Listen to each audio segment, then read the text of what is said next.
হাজার বছরের ইতিহাস সাক্ষী ভারত যতবার আক্রমণের আগুনে পুড়েছে, মন্দির ভেঙেছে, শাস্ত্র পুরানো হয়েছে, মানুষকে জোর করে ধর্মান্তর করা হয়েছে, তারপরও সনাতন ধর্ম অটলভাবেই দাঁড়িয়ে আছে। এটা কি শুধু অন্ধবিশ্বাসের শক্তি, নাকি এর পেছনে আছে কিছু গভীর বাস্তব অটুট কারণ? সনাতন ধর্ম কোনো একজনের তৈরি করা ধর্ম নয়। অনেক ধর্ম নির্দিষ্ট ব্যক্তির মাধ্যমে এসেছে, যেমন একটি বই, একটি নিয়ম, একটি কেন্দ্রীয় নিয়মাবলী। কিন্তু সনাতন ধর্ম কোনো একদিনে তৈরি হয়নি।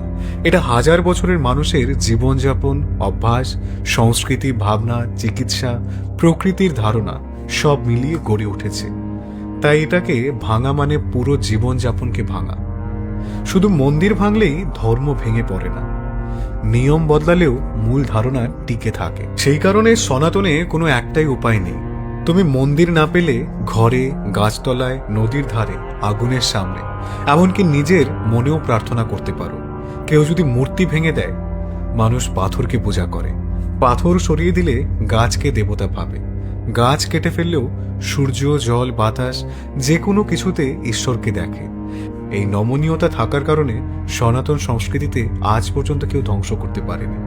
সনাতনের রীতি প্রকৃতির সাথে সংযোগ, আর্টিফিশিয়াল কিছু নয়। তুমি খেয়াল করো কখনো, আগুন, জল, বাতাস, মাটি, আকাশ, এই পাঁচটি জিনিস তো পৃথিবী যতদিন থাকবে ততদিনই থাকবে, তাই না? সনাতন ধর্মের কাজই হলো প্রকৃতির সঙ্গে সম্পর্ক বজায় রাখা। প্রকৃতিকে কেউ ধ্বংস করতে পারে না, তাই সনাতনের ভিত্তিকেও ধ্বংস করা যায় না। মানুষের ভেতরের চেতনা কেউ কেড়ে নিতে পারে না। মানুষের ভেতরে একটা অন্তরের অনুভূতি থাকে, যাকে আজকের ভাষায় বলা হয় সচেতনতা, কনসিয়াসনেস। বিশ্বাস করো বা নাই করো, একজন ভক্ত যখন কোনো মন্ত্র জপ করেন, তার মস্তিষ্ক স্বাভাবিকের চেয়েও শান্ত অবস্থায় যায়। এটা সম্পূর্ণ বৈজ্ঞানিক। এই অনুভূতি, এই শান্তি, এগুলো কোনো বাহ্যিক জিনিস দিয়ে ভাঙা যায় না। চেতনা কাউকে দিয়ে ধ্বংস করানো যায় না। তাই ভক্তি ভিত্তিক ধর্ম কখনোই ধ্বংস হয় না। সনাতন ধর্ম কোনো কেন্দ্রীয় নিয়মে চলে না। অনেক ধর্মের একটি বই, একটি নেতা, একটি কেন্দ্র। যদি সেটা ধ্বংস হয়, পুরো ধর্মটাই নড়ে যায়। কিন্তু সনাতনে ভগবান যত রূপে আছে, তত রকম পদ আছে। একদম সহজ ভাষায় বলতে গেলে, একটা শাখা কেটে দিলে আলাদা দিক থেকে নতুন কুড়ি বের হয়। ধর্মকে মারলে সংস্কৃতি বেঁচে থাকে। সনাতন ধর্ম শুধু প্রার্থনা নয়, এটা বাড়ির রীতি, উৎসব, রান্না, গান, নাচ, পরিবার, প্রকৃতি পরিচর্যা, যোগ, আয়ুর্বেদ, সমস্ত কিছুকে সংগঠিত করে।